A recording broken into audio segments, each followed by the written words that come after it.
ਇਹ ਰਹੱਸੇ ਆ ਕੋਈ ਬਹੁਤ ਵੱਡਾ। ਉਸਤਾਦ ਓਏ ਤੂੰ ਕਿਸੇ ਨੂੰ ਕੋਈ ਮੰਗਣ ਵਾਲਾ ਆਂਦਾ ਜਿਹਨੂੰ ਤੂੰ ਡੇਲੀ ਖਰਾਦ ਦੇਣਾ ਹੋਵੇ ਜਾਂ ਹਫਤੇ ਬਾਅਦ ਜਾਂ ਤੀਸਰੇ ਦਿਨ। ਮੈਂ ਤੈਨੂੰ ਤਰੀਕਾ ਦੱਸਦਾ ਅੱਬੂ ਲੱਭਣ ਦਾ। ਹਾਂਜੀ ਤੂੰ ਮਹੱਲੇ ਦੇ ਵਿੱਚ ਜਿਹੜਾ ਵੀ ਬਜ਼ੁਰਗ ਦੇਖੇ ਉਹਨੂੰ ਕਹਾਂ ਅੱਬੂ ਜੀ, ਜਿਹੜਾ ਤਾਂ ਈਜ਼ੀ ਹੋ ਕੇ ਚਲਾ ਗਿਆ ਗੱਲ ਸੁਣ ਕੇ ਉਹ ਰਾਣੀ ਜਿਹਦੀ ਅੱਖਾਂ 'ਚ ਪਾਣੀ ਆ ਗਿਆ ਸਮਝੀ ਤੇਰਾ ਅੱਬੂ। ਕਿਤੇ ਮੱਥਾ ਚੁੱਕ ਲਿਆ ਉਹਨੂੰ ਮੰਨ ਲਈ। ਉਹਦੇ ਮਹੱਲੇ 'ਚ ਭਾਵੇਂ ਸਲਾਮ ਆਇਆ ਹੋਵੇ ਅਥਰੂਆਂ ਦਾ। ਚੌਂਕ ਚ ਖਲੋ ਕੇ ਕਿਹਾ ਅੱਬੂ ਜੀ 13-14 ਬਾਬੇ ਰੋਂਦੇ ਆਂਦੇ। ਰਜਿਸਟਰੀ ਦੀ ਗੱਲ ਬਸ ਆ ਜੀ। ਚਲੋ ਯਾਰ ਕੋਈ ਗੱਲ ਨਹੀਂ। ਯਾਰ ਅੱਲਾਹ ਤਾਲਾ ਨਾ ਬਾਲ ਦਾ ਹੁਣ ਦੇਣ। ਇੱਕ ਟਰੰਕ ਇਹਨਾਂ ਦੇ ਘਰ ਵੀ ਆ। ਕਿੰਨਾ ਦੇ ਇਹਨਾਂ ਦੇ ਘਰ ਉਹਨੇ ਦੱਸਿਆ ਨਹੀਂ ਸੀ ਕਿ ਸਾਡੇ ਘਰ ਪਿਆ ਹੈ। ਉਹ ਖੁੱਲਿਆ ਨਹੀਂ ਅਜੇ ਤੱਕ। ਖਜ਼ਾਨੇ ਵਾਲਾ ਨਹੀਂ, ਉਹ ਜਿਹੜਾ ਉਹ ਇਹਨਾਂ ਦਾ ਵੀ ਇਦਾਂ ਨਹੀਂ। ਮੇਰਾ ਖਿਆਲ 610 ਨੰਬਰ ਟੀ ਟਾਈਮ ਤੇ ਖੋਲਿਆ ਸੀ।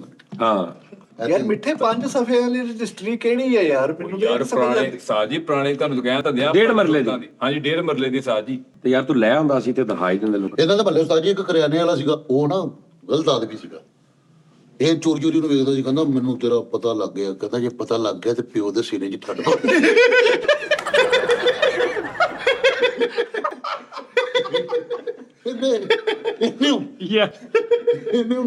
ਇਹਨੂੰ ਕਹਿੰਦਾ ਇੰਨਾ ਵੀ ਨਹੀਂ ਲੱਗਾ। ਜੇ ਕਦੇ ਮਾਮਾ ਹੱਲ ਕਰੋ ਸਾਜ ਜੀ ਸਾਡੀ ਮੇਰੀ ਮਾਮਾ ਵੀ ਆਂਦਾ ਹੋਣਾ ਦਾ। ਨਹੀਂ ਇਹਦਾ ਮਸਲਾ ਬਣਿਆ ਉਹਨੂੰ ਮਾਮਾ ਕਹਿੰਦੇ ਆ ਸਾਜ ਜੀ ਹੱਲ ਕਰੋ। ਮੁਹੰਮਾ ਮਾਮਾ ਇਹਦਾ ਇਹ ਸਾਜ ਜੀ ਬੜੀ ਯਾਰ ਪਰੇਸ਼ਾਨੀ ਤੂੰ ਦੀ ਚੁੱਪ ਗੱਲ। ਕਰਕੇ ਵਾਲਦਾ ਨੂੰ ਅਜ਼ੀਤ ਨਾਲ ਤੇ ਵਿਚਾਰੀ ਮਾਂ ਸਾਡੀ ਅੱਲਾਹ ਤਾਲਾ ਸਿਹਤ ਦੇਵੇ। ਤੂੰ ਟੈਚੀ ਬੰਦ ਕਰ ਪੁੱਤ, ਤੁਸੀਂ ਉਸੇ ਰੁਟੀਨ ਨਾਲ ਕਰੋ। ਹਾਂ ਅੱਬਾ ਲੱਭਣ ਟੁਰਿਆ ਨਾ ਗਲੀ ਸਾਰੀ ਭਰ ਜਾਣੀ, ਟਰਾਲੀਆਂ ਲੱਥਣੀਆਂ ਸ਼ੁਰੂ ਹੋ ਜਾਣੀਆਂ ਵਾ। ਯਕੀਨ ਮੰਨ 1.5 ਮਰਲਾ ਘਟ ਜਾਣਾ ਵਾ। ਤੀਸਰੇ ਸਫੇ ਦੀ ਤਹਿਰੀਰ ਜਿਹੜੀ ਲਿਖੀ ਆ ਉਹ ਜ਼ੁਬਾਨ ਹੀ ਹੋਰ। ਕੀ ਅਬਰਾਨੀ ਉਹ ਪਤਾ ਨਹੀਂ ਕਿਹੜੀ ਆ, ਰੂਮੀ ਤੱਤੀ ਆ, ਨਿਜ਼ਾਮ ਦੀ ਤੱਤੀ। ਰੂਮੀ ਨਿਜ਼ਾਮ ਲਿਖੀ ਗਿਣਤੀ ਵਿੱਚ। ਓਏ ਰੂਪ ਤੂੰ ਮੰਗੋਲਾ ਦਾ ਮੁੰਡਾ ਵਾ?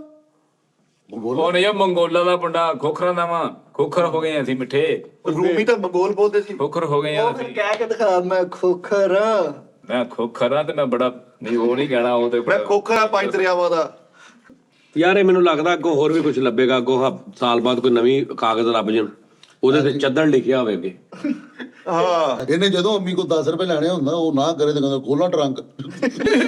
ਵਧੀਆ ਭਾਵੇਂ ਤੇ ਇਦਾਂ ਦਾ ਕਾਲੂ ਜੀ ਤੂੰ ਨਾ ਪਿੰਡ ਦੇ ਹੁਣ ਸਾਰੇ ਮਸਤ ਨਸ਼ਈ ਲੰਬੀਆਂ ਦਾੜੀਆਂ ਵਾਲੇ ਜਿਹੜੇ 15-15 ਸਾਲਾਂ ਤੋਂ ਦੇਖ ਰਿਹਾ ਵਾਚ ਕਰ ਰਹੇ, ਤੈਨੂੰ ਵੇਖ ਕੇ ਲੰਬਾ ਹੌਕਾ ਭਰਦੇ ਆ। ਉਹਨਾਂ 'ਚ ਤੇਰਾ ਵਾਲ ਦੀ, ਤੇਰੇ ਵਾਲ ਸਾਹਿਬ ਗਏ ਨੇ ਦੁਨੀਆ ਤੋਂ, ਜ਼ਿੰਦਾ ਨੇ। ਤੇਰੇ ਵਾਲ ਸਾਹਿਬ ਉਹਨੇ ਤੈਨੂੰ ਫਾੜ ਕੇ ਕਹਿਣਾ ਇਹ ਕਾਲੂ ਤੇਰੇ ਉੱਤੇ ਥੂ, ਐ ਕਹਿਣਗੇ। ਉੱਥੋਂ ਹੀ ਪਤਾ ਚੱਲ ਉਹ ਫਿੱਟੇ ਮੂੰਹ, ਉਹ ਫਿਲਮ ਆ ਉਹ ਯਾਰ। ਤੇਰੀ ਮੇਰੀ ਛੂ ਲੈ, ਉਹ ਕਾਲੂ ਤੇਰੇ। ਯਾਰ ਹੋ ਸਕਦਾ ਉਹ ਕਾਲਵਨ ਬਰਸਾਤ ਕੇ ਮੌਸਮ में शायद है गालन। ਯਾਰ ਲੇਕਿਨ ਨਹੀਂ ਸਾਜੂ ਆਪਣੇ ਕੰਟੈਂਟ ਨਾਲ ਲੈਦਾ ਹੋਏ, ਕਾਪੀ ਨਹੀਂ ਕਰ ਰਹੇ। ਉਸਤਾਦ ਜੀ ਵਾਲ ਤੇ ਲੱਭ ਜਾਣਾ, ਥੋੜੀ ਖਪਤਾਂ 2 ਛੁੱਟੀਆਂ ਕਰਨੀਆਂ ਪੈਣੀਆਂ ਵਾ, ਦਿਹਾੜੀ ਤੋੜ ਲਾ ਵਾਲ ਤੇ ਲੱਭ ਲਾ। ਉਹ ਬਾਲਣ ਦੀ ਗੱਲ ਨਹੀਂ ਹੋਦੀ ਮਿੱਠੇ ਨਾ ਖਜਾਈ।